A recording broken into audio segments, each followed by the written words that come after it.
Добар ден. Ова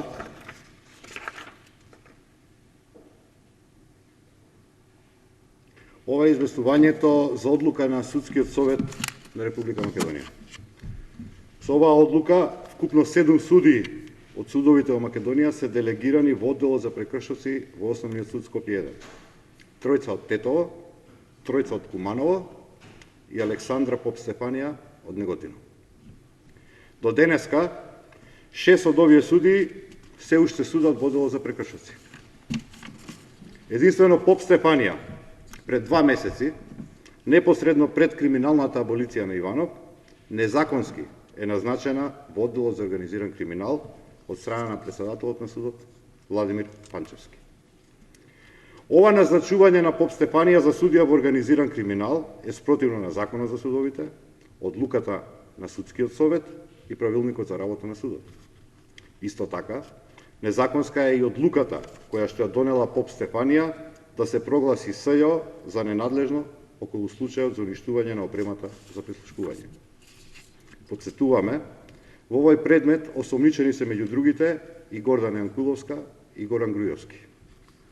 Поради процесни грешки, меѓутоа и заради неправилности и незаконитости на решението на Попстефанија, Кривичниот совет на Основниот суд Скопје 1 треба подитно да го укине ова решение. Откако ќе се укине ова незаконско решение, предметот за уништување на опрема за незаконито прислушкување треба да се додели на судија кој реално треба да суди во одделот за организиран криминал. Председателот на судот Владимир Панчевски има обврска да ја почитува одлуката на Судскиот совет и треба да ја врати Попстефанија во одделот за прекршоци и на нејзино место да назначи судија од редот на судиите во Основниот суд Скопје 1. Судскиот совет има обврска да поведе постапка за нестручно и несовесно работење и против судиката Александра Попстефанија, која што донесе решение спротивно на законот.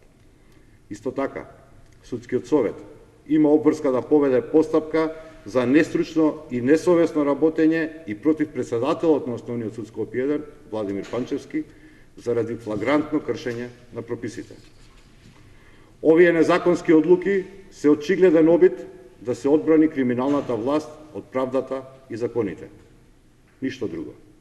Но, бегање од правдата нема да има. Социјалдемократскиот сојуз ги повикува и охрабрува честните судии во Основниот суд Скопје 1 својата работа да ја темелат исклучиво на закон и законитост во своето постапување. Секој треба да разбере дека служењето на криминалните интереси на врвот на ВМРО ДПМН повлекува законска одговорност. Правда ќе има. Секој кој што го прекршил законот ќе одговара.